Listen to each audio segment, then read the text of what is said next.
Last season, you certainly could have made the argument. This season, it's undisputed.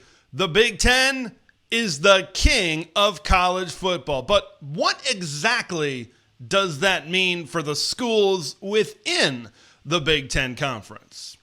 Two different bowl results, but two bright futures for two teams in the Big Ten. Let's spin around this big nation. From Pasadena to Piscataway, College Park to the Coliseum, Seattle to State College, Columbus to Camp Randall, the Zoo to the Rock, and everywhere in between. This is where Big Ten fans gather to talk America's premier national conference with your host, Big Ten Ted. All Big Ten, all year long. This is Big Nation. Ladies and gentlemen, it pays, and it pays big with a B, with a 1, with a G to be in the Big Ten. Of course, we are on the eve of Ohio State and Penn State college football playoff semifinals. Going to have in-depth previews of the Orange Bowl and the Cotton Bowl later this week. But within the college football playoff rule book, it says the conference that each team represents that gets to the Final Four receives a $14 million payout per team. So now you have two Big Ten teams in the Final Four of the college football playoff. What does that mean? A fresh $28 million is going to be extra $1 million is going to be distributed to Big Ten members. You split it all even amongst 18 schools. It comes out to about $1.5 million per institution. Go build yourself a new dorm. Go build yourself a fancy science building. Don't spend it all in one place. It is great to be in the Big Ten. Has there ever been a better time to be in the Big Ten Conference? They are the undisputed kings of college football. I should have put a crown over there on the graphic on Tony Petitti because the Big Ten is in an absolute fantastic spot. The way that this regular season has gone, and now that the way that this postseason has gone, the first of its kind, an 18-team Big Ten season with no divisions. And really, you go back, and this year, a lot of people nationally, even some people on ESPN, more on them here in just a little bit, are giving the Big Ten their flowers. They are giving the Big Ten their props, and they're not exactly the most excited doing so. But this really could have started last season. And I think I started to make the argument last season that the Big Ten was at the very least pulling even with the SEC. Because you go back to last year's 4-team college football playoff, Big Ten champion Michigan defeated SEC champion Alabama in the Rose Bowl. And then the battle of future Big Ten and SEC teams. You had future Big Ten member Washington, champion of the Pac-12. You had future SEC member Texas, then the champion of the Big 12. Of course, you had the Washington Huskies hold on against the Texas Longhorns in that semifinal, and we all know how it ended in Houston with Michigan defeating Michael Penix and the Washington Huskies in the national championship game. I know the bowl season didn't go the greatest as far as the Big Ten narrative in last year's postseason, but where it really mattered, which is where all the attention is going towards playoff success, you already have that within the current alignment of the Big Ten and the SEC. You already had that success last season. That was the building block, I think, to now what you're seeing with the Big Ten really starting to take over, and they really solidified that spot. They really solidified that shift during this postseason. We were an Iowa win away. Iowa had it in the palm of their hands in the Music City Bowl against Missouri, but they came up short. But that was the one loss for the Big Ten versus the SEC in the postseason. Of course, if you include that Ohio State-Tennessee playoff game, 4-1 versus the Southeastern Conference in postseason games. Now, a lot of people might go and say, well, there's opt-outs, or these bowls don't mean anything. These bowl games mean a whole lot to me. I'll tell you what, this has been a fantastic bowl season. But then you look at an example. Okay, you want to say that. I look at an example like the Michigan Wolverines. This is not a great team to begin with, folks. This is not a great team. Look at how they played during the season before they played Ohio State and before they played Alabama. But no Kenneth Grant, no Mason Graham, no Will Johnson, no Colston Loveland. NFL players opting out, not on the field of that ReliaQuest Bowl versus Alabama, regardless of if it was a torrential downpour or not. This is an Alabama team that should have gone up and down the field against Michigan, but they didn't. And Michigan came out on top for the second straight time against Alabama, the second time in the same calendar year. What does that tell you? It tells you a team like Michigan, they got a lot of depth and they got really good coaching.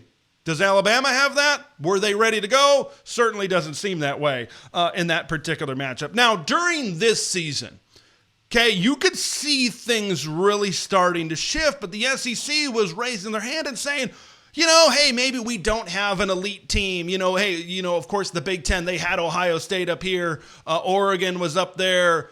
Penn State, right? Those types of teams were doing really good and looked really good throughout the season, but they were yelling top heavy at the Big Ten, and they looked to the SEC and say, yeah, how about you play our schedule? Yeah, you would go 9-3 in our schedule as well. We've got a lot more depth. We're not as top heavy as the Big Ten with those championship contenders, but we got a lot of meat on the bone as we go throughout the depth of the SEC.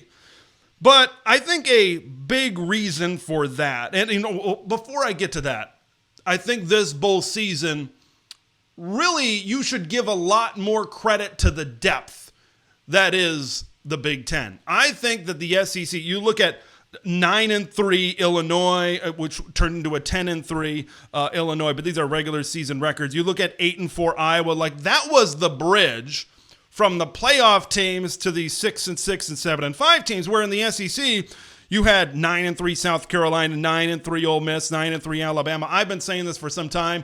I think the 8 conference games as opposed to the 9 conference games in the SEC gives them a huge advantage in so many ways to really pad out their records and pad out their strengths.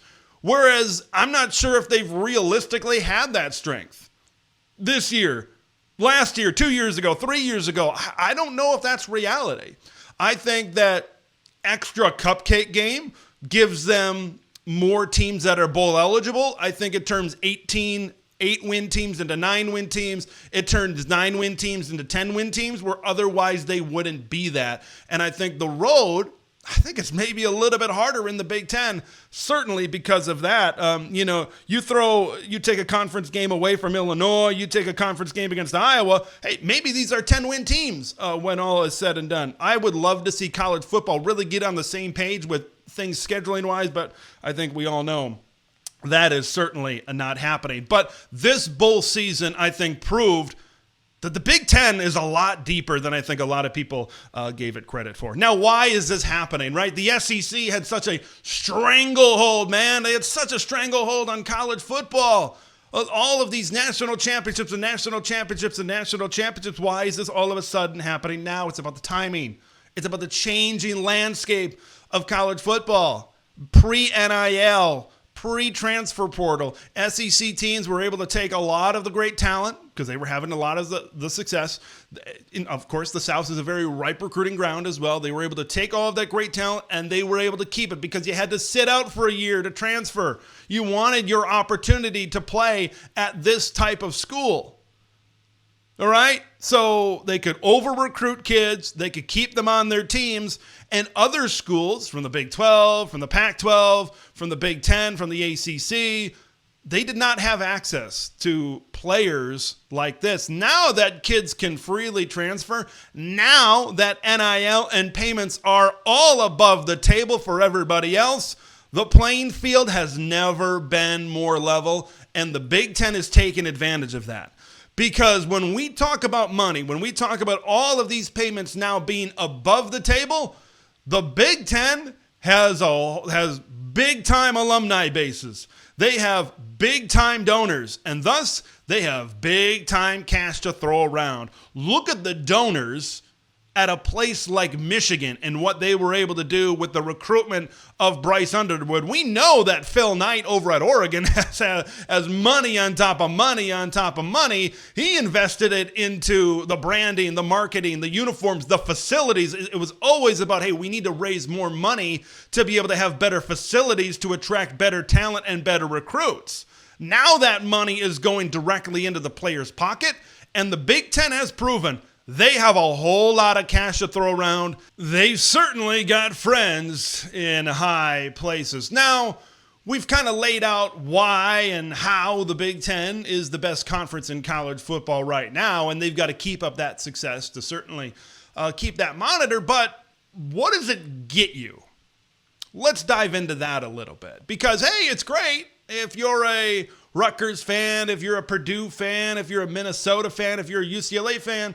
Yay, I'm in the best conference in college football. But what does that really mean?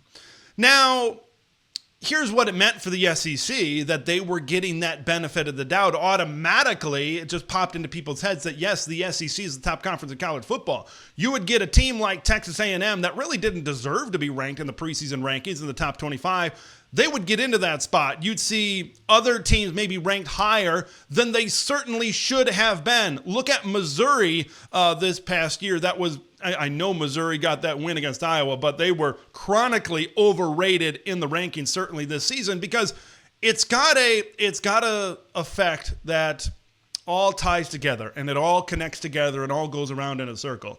If you have a team that should not be in the top 25, and then you have a team that's in the top 15 that maybe shouldn't be ranked that high as well, they beat said ranked Texas A&M, that team that shouldn't be ranked. They said, hey, we beat a ranked team, right? And then now all of a sudden that team that was in the top 15 maybe rises up to the top 10, and they didn't deserve to be that. And all of a sudden now you have an unranked SEC team that beats a top 10 team. Well, now all of a sudden that unranked team jumps up into the rankings because they beat a top 10 team that should not have been a top 10 team to begin with. And it is an endless circle, and it is an endless cycle. That is the benefit that maybe the SEC had in everybody believing that they were the best conference in college football. Will that happen with the Big Ten? I wouldn't be so quick to be able to see that happen.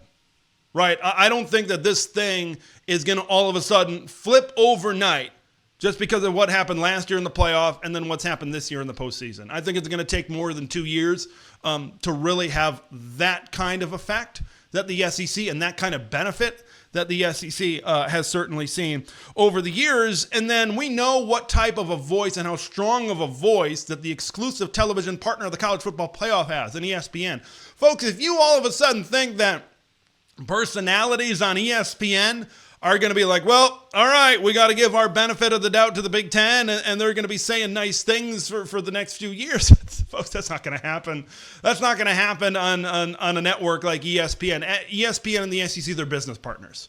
ESPN has absolutely zero relationship with the Big Ten. If you are business partners, you are going to prop up said business partners. That's why I would love to see diversity in terms of broadcasting, in terms of networks in the college football playoff. But here we are. We kind of got to live in the world that we're dealt. So, yeah, the Big Ten is the best conference in college football. Just how much more of an advantage is that going to give them in 2025 and 2026?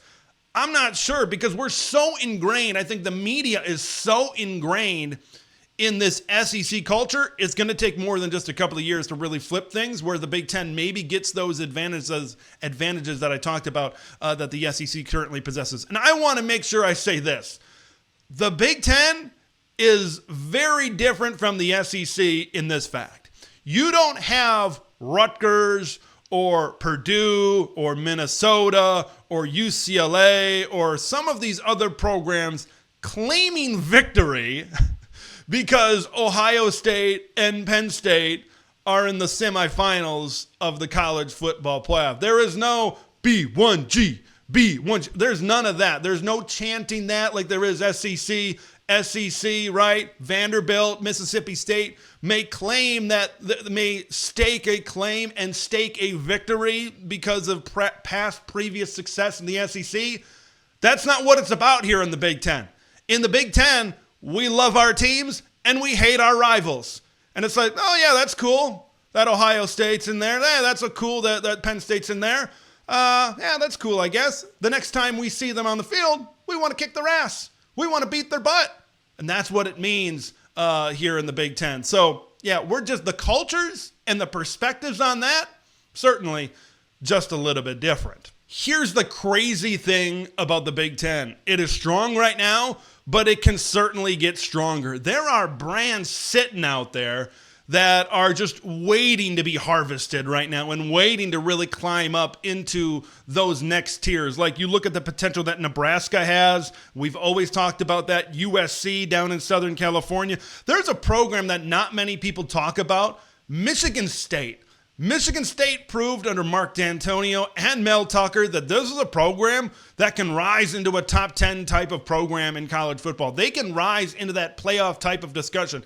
They have done it over the course of their history.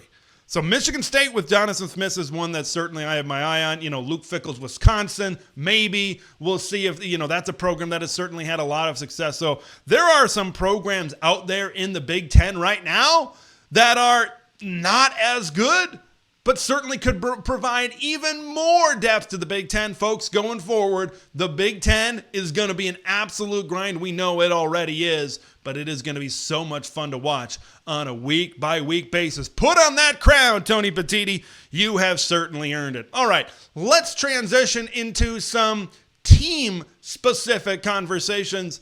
I want to start with the orange and blue of the Illinois Fighting Illini. I've done a lot of these bowl reactions, and New Year's Eve was very busy for me, especially when we got into the late afternoon. I was hosting a New Year's Eve party, so I wasn't able to do reactions to the Illinois victory and then the Washington Bowl game as well. But I wanted to make sure that I talk about these two teams because I think the fan bases for the Illini and the Huskies are feeling pretty optimistic right now about the future. Let's start first with these Illinois Fighting Illini. Boy, this might be the most underrated 10-win team. This might be the most underappreciated 10-win team that I've seen watching Big Ten football and following Big Ten football. This was just a steady train going forward down the tracks this season. They had the loss to Minnesota, but you look at their other losses this season, we're to Penn State and we're to eventual Big Ten champion Oregon, right? So they took care of everybody that they were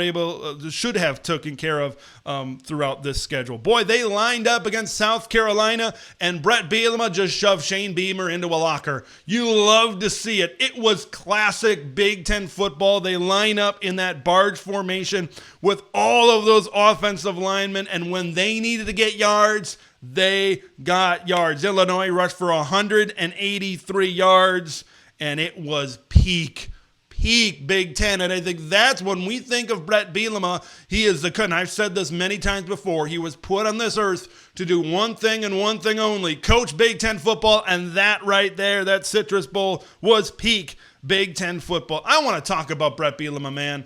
He is just, year after year, he proves just how good of a coach and a developer this guy certainly is. Like, he had brought Illinois out of the Big Ten basement.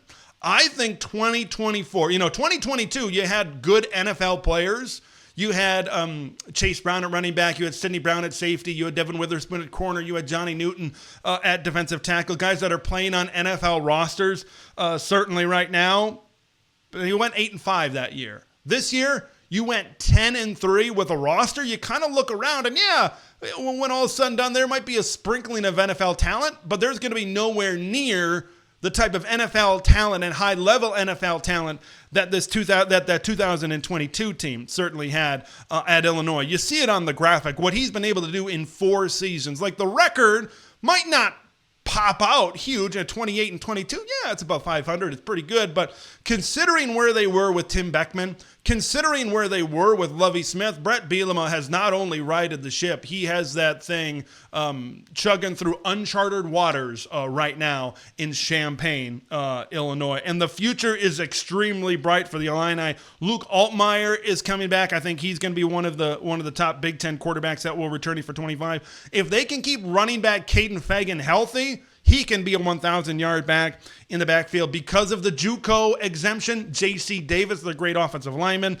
will also be back. They got no Michigan, no Penn State, and no Oregon on the 2025 schedule. If you are looking for a candidate to be a surprise team in 2025, look no further than the Illinois Fighting Illini. And Brett Bielema said it in his post-game interview. He's like, yeah, we want to use this as momentum to maybe make a college football playoff run in 2025. Maybe to folks that were doing this game, to folks that work at ESPN and maybe some other people, that might sound a little crazy.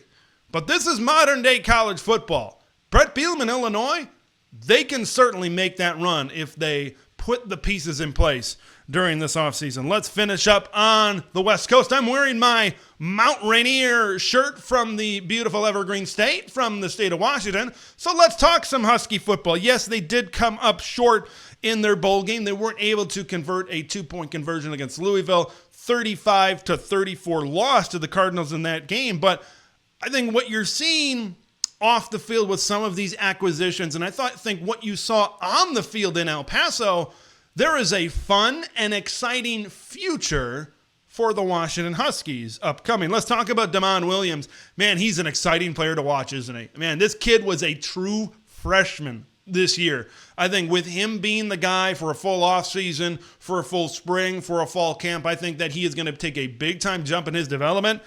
26 of 32, 374, 4 touchdowns against Louisville. If that's what you got and the developing beyond that, yeah, I think the Washington Huskies certainly like what they got at the quarterback position. He kept Washington fighting back within that bowl game. 35-21 deficit in the fourth quarter, and his running ability can give teams fits a little bit. I know Oregon utterly dominated Washington during that last game of the season, but check out on tape the first couple of drives. It took a little bit for Oregon to really figure out the scrambling and the mobility of Damon Williams. He was kind of creating plays with his legs in that game. So his running ability and his throwing ability, you got to imagine, is going to give Big Ten defenses fits in the future. And then you look at what could possibly be coming back in the wide receiver group. You look at Denzel Boston, who had 807 yards, 9 touchdowns this season. Jeremiah Hunter, 412 yards and a touchdown. You're going to lose Giles Jackson, of course, to the National Football League. And then you bring in former 5-star receiver from Texas, in Jonte Cook. If they can get the most out of him, this is a wide receiver group, and this is really an offense as a whole that could be extremely explosive next season. They got to get their offensive line figured out. I don't care who you're playing. I don't care if you play the 85 Bears. You give up 10 sacks in a football game, you got to get your offensive line figured out. That's got to be a main priority for Jed Fish and the Washington Huskies next season. And then you move to the defensive side. Former Illinois defensive coordinator and Purdue head coach Ryan Walters is the new defensive coordinator, taking over for Steve Belichick that followed his dad Bill over to North Carolina. Now, on the surface, and I've seen a lot of Washington podcasts, I've seen a lot of Washington shows, and a lot of Washington fans really be excited about this, and you should be excited. You should be positive, and you should be optimistic, but you should be a little bit realistic in what we've seen over the last handful of years for Ryan Walters. Of course, this was an Illinois defense when he took over as the defensive coordinator that was in the triple digits, and in a couple of years, he made it one of the best defenses in all of college football. That is certainly impressive. It allowed him to get a head coaching job, to become the head coach of the Purdue Boilermakers. When he coached at Purdue and he installed his defense at Purdue, this was a team that was constantly out of position. This was a team that constantly gave up big plays. This was a team that constantly could not tackle in space. So you've got a high and a low when we look at Ryan Walters. Is Washington going to achieve that high in 2 years like Illinois was able to do? I certainly wouldn't put my eggs into that basket. Are they going to be an utterly atrocious defense like Purdue was? I don't think that's going to happen either. I think the smart money for Ryan Walters and what he can do with this Washington defense, a defense that needs to get better, is like a middle of the road in the Big Ten. And if this offense develops the way we think it can, and Jed Fish, of course, is an offensive guy, he's going to lean into making that side of the football the better side of the football. If this offense can really take steps forward and then you have a middle of the road 9th, 10th, 11th, something like that, ranked defense, this is maybe a formula that could work at Washington. It's a very West Coast type of formula that we've seen in the Pac-12 for a lot of times, but maybe against maybe some more of these lumbering teams in the Big Ten, that could possibly work. But there's no question about it. Fans out in Seattle, they're getting excited, I think, for what's to come with this football team. Looking forward to this Final Four. We are all in, baby. We are pushing our chips to the middle of the table for an all Big Ten national championship game. We got a lot of fun coverage here coming up. But until next time, I'm Big Ten Ted. We'll see you in the next one. Thank you for watching and listening to Big Nation. Make sure to subscribe and follow Big Ten Ted on X, YouTube, and podcast platforms to stay in the know on all things Big Ten football.